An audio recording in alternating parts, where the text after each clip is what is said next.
Greetings everyone, hey, how you doing? It's Matt Sella. Today, we are doing a spoiler talk review for Amazon's Invincible, Season 1, Episode 5, dubbed That Actually Hurt. Joined with me, as always, is my good friend Marcello, aka Mark the Magnificent. How you doing out there, Mark? Did I say via satellite radio? Maybe I did, maybe I didn't. I don't know. Hey, stop me, Mark. How you doing? Well, Matt, as you said, I am in fact magnificent. Thank you for noticing. You know, I've been trying new things. What can I say? It just comes so forced.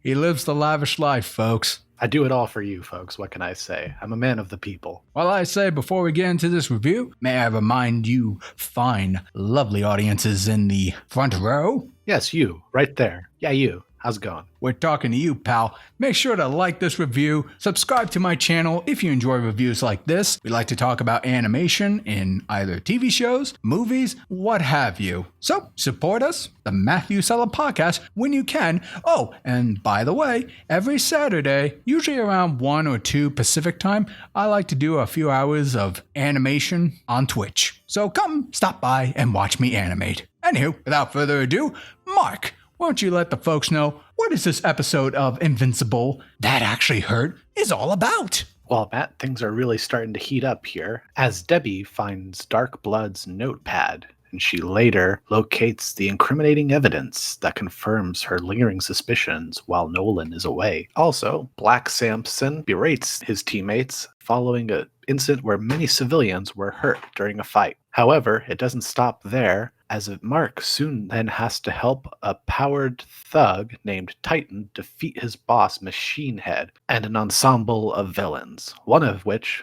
being Thok, the Battle Beast, who is way too overpowered and it really came to shake things up this season. While the battle ensues and Mark pretty much gets the crap eaten out of him in more ways than one. I'm pretty sure his suit was the only thing keeping him physically together. GDA scientists medvac them out, and they discover that Mark's blood is invulnerable to literally every lethal test they can run. And that's a little taste of what happened this episode. I don't want to say everything, but I mean, you probably saw the episode if you watched it, because I mean, why would you be watching a review if you hadn't watched it? But Matt, thoughts on this episode? I know you found it quite humorous. Yeah, there were a couple funny and also some sad moments here. Like when Machine Head was revealed as like a kingpin of the crime world in this city. I don't know why I lost my mind where after Titan comes in after doing a job for Machine Head, getting this chip, that Titan was hoping to get out of the crime after that, but Machine says like, man, you are so bulletproof and you don't take shit when people shoot at you.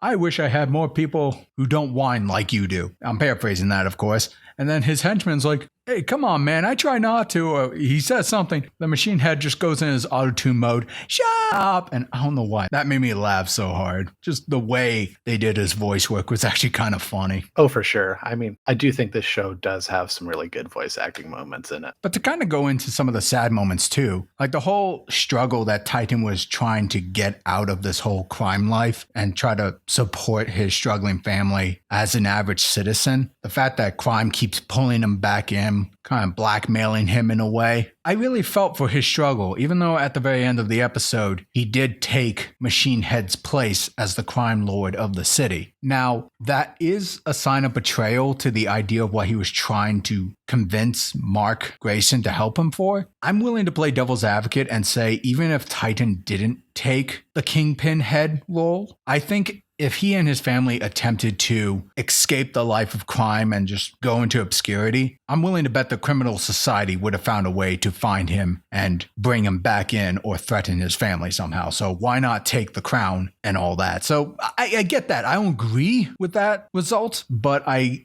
think I can understand Titan's position. For sure. I think Titan actually really in this whole series kind of shows a real human element to this series, which I really like. I think it just shows the vicious cycle of kind of a working class person and, falling into things in your sort of pre-assigned role in society almost. It's very upsetting. But also you got to wonder, did he take it up? Because, Lord only knows what kind of power vacuum there would be now without Machine Head. And, it's very interesting. I do believe him when he said all his things about his family and everything. Like, I don't think those were crocodile tears and this was some big plan to gain more power. I did sincerely believe Titan, and it is really kind of tragic almost where we find him at the end of this episode. Other points that I could bring up about this episode that really stood out to me, at least, is when Titan asked Invincible to help him take down Machine Head. Machine Head did think ahead and brought his own league of villains to help fight against them. And my god, Battle Beast, his power level came out of freaking nowhere. When they were fighting all the other gimmicky villains, I was like, okay, this is kind of interesting. But the fact that Battle Beast just kept demolishing all the heroes to the point where a couple of them might actually be dead, I don't know. I was like, where the hell did this come from? So that was quite a shift in power, I would say. But I will say one last thing on it. I was half expecting Omni-Man, who originally was trying to deter Mark from bothering with this specific task. I was expecting Omni-Man to come in and clean up, or at least stop Battle Beast from possibly killing Invincible. But he didn't. He just kept watching from afar and gave like an anonymous tip.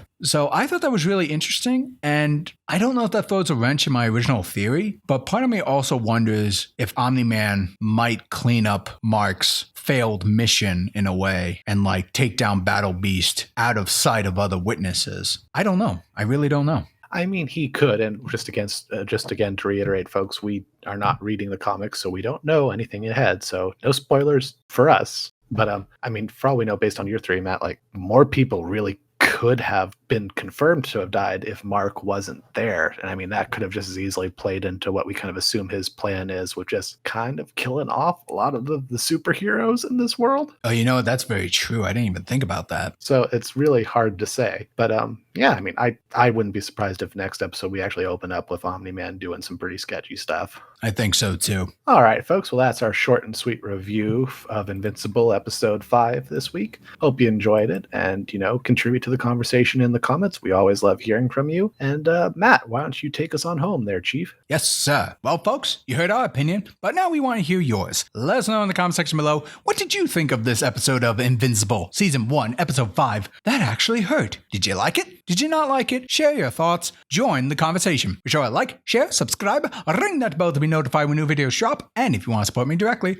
consider going to my Patreon. Do a one-time donation at my Streamlabs. Oh, and if you want to watch me animate, working on some 2D animation and whatnot, check out my Twitch channel. I stream every Saturday, generally starting at 1 or 2 p.m. Pacific time. Links are in the description below. This is Matt Sella. This is Mark. Thanking you all for tuning in.